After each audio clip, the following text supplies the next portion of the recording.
शोतम हैम, उम्र 28 वर्ष। समीर अल तलाल का उम्र 25 वर्ष। अलोन शमरिच, उम्र 26 वर्ष।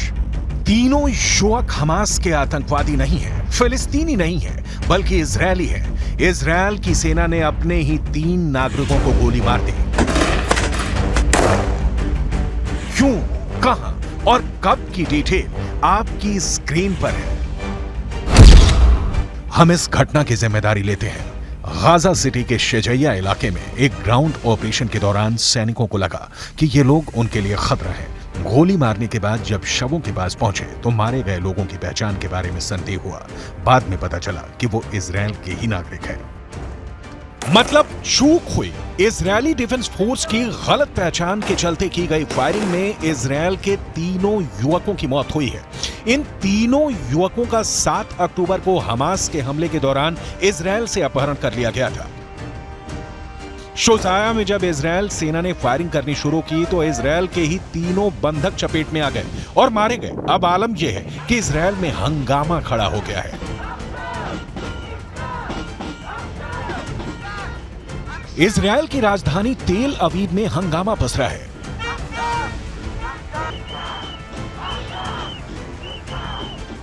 नाराज लोगों ने तेल अवीव में इजरायली सेना के हेडक्वार्टर्स के बाहर प्रदर्शन किया है। लोग हाथों में बंदूकों की तस्वीर लिए और दिल में दर्द लिए अपनों को जल्दी से जल्दी छुड़ाने के लिए प्रदर्शन कर रहे हैं। क्यों? क्योंकि इजरायली डिफेंस फोर्स यानी आईडीएफ से हो गई है बड़ी चूक। इजरायली डिफेंस फोर्स जमीन पर गाजा को जला रहा है। इंच दर इंच हमास के लड़ाकों की तलाश कर रहा है। जो मिल गए उन्हें ठिकाने लगा रहा है।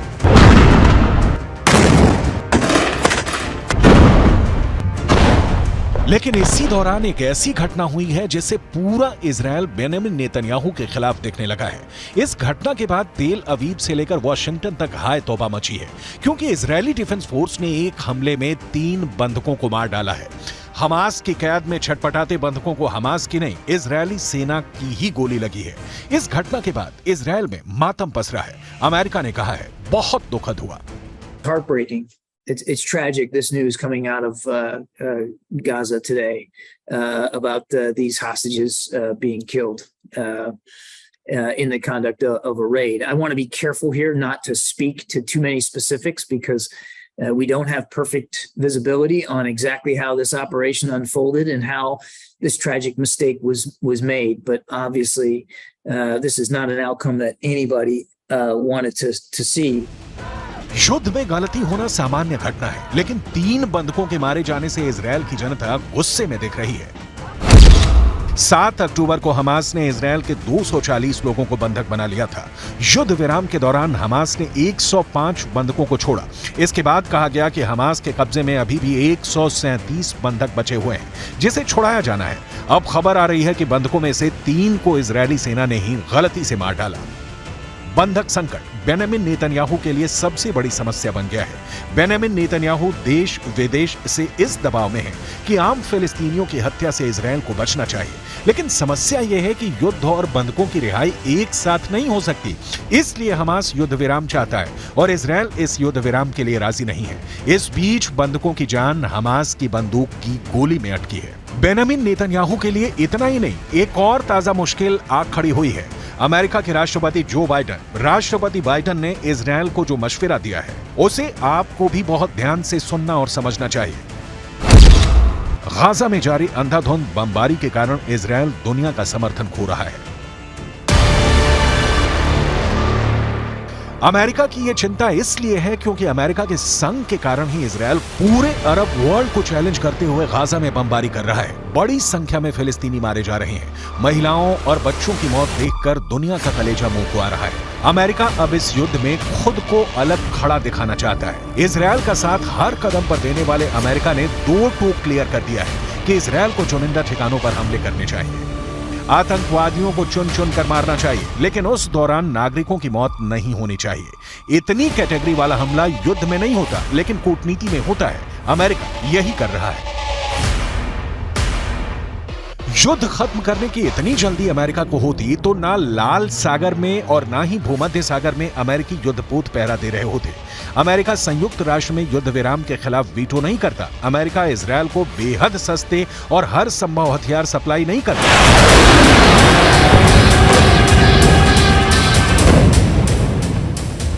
लिहाजा आम फिलिस्तीनियों की मौत पर बाइडन के आंसू घड़ियाली हैं, जिनका जमीनी युद्ध से कोई सरोकार नहीं। अमेरिका कल भी इजरायल के साथ था, आज भी है और कल भी रहेगा, इसकी गारंटी है।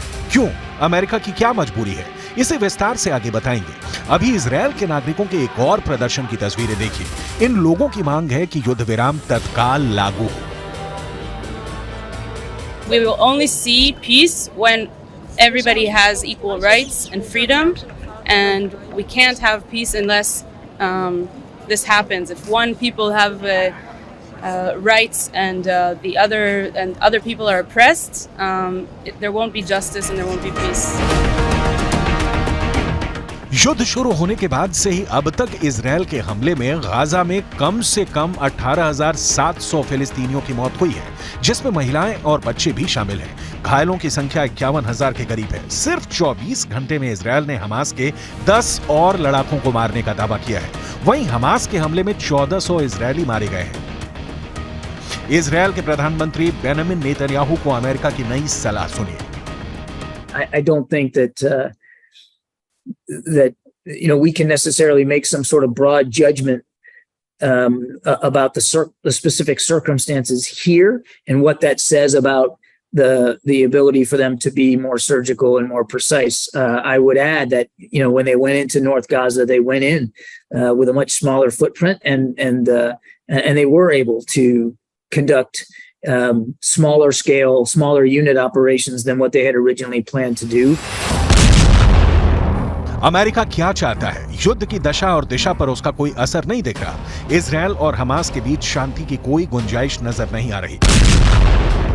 इजरायली सेना के विमान लगातार हमास के नियंत्रण वाले गाजा पट्टी में बम बरसा रहे हैं। युद्ध की वजह से मासूमों को जान गंवानी पड़ रही है। संयुक्त राष्ट्र में फिलिस्तीन के मिशन ने कहा है कि इजरायल को अपने अवैध व्यवहार को लेकर नतीजे भुगतने का डर नहीं है। मिशन ने सुरक्षा परिषद से कहा है कि इजरायल के खिलाफ कार्रवाई की जाए। इसका कहना है कि युद्ध विराम की मांग के बाद भी इजरायल अंतर्राष्ट्रीय कानून तोड़कर काम कर रहा है। अमेरिका के एनएसए जैक सुलिवन ने फिलिस्तीनी अथॉरिटी के राष्ट्रपति महमूद अब्बास से बात की है। इस दौरान गाजा में लोगों को भेजी जाने वाली मानवीय मदद को बढ़ाने पर चर्चा हुई है। इस मुलाकात में आम नागरिकों की सुरक्षा को बढ़ाने पर भी जोर दिया गया, लेकिन इस जोर का नतीजा निकलता नहीं दिख रहा है। विश्व स्वास्थ्य संगठन ने गाजा के हेल्थ सिस्टम के बर्बाद होने पर चिंता जताई है। गाजा में 36 अस्पताल थे, जिनमें से सिर्फ 11 ही कुछ हद तक काम कर रहे हैं। इन अस्पतालों में 50,000 से ज्यादा घायलों का इलाज चल रहा है। 7 अक्टूबर से अब तक इजरायल ने गाजा में 22,000 से ज्यादा ठिकानों पर बमबारी की है। इसकी वजह से 19 लाख फिलिस्तीनी बेघर हो गए हैं, जो गाजा की आबादी का 85% हिस्सा है।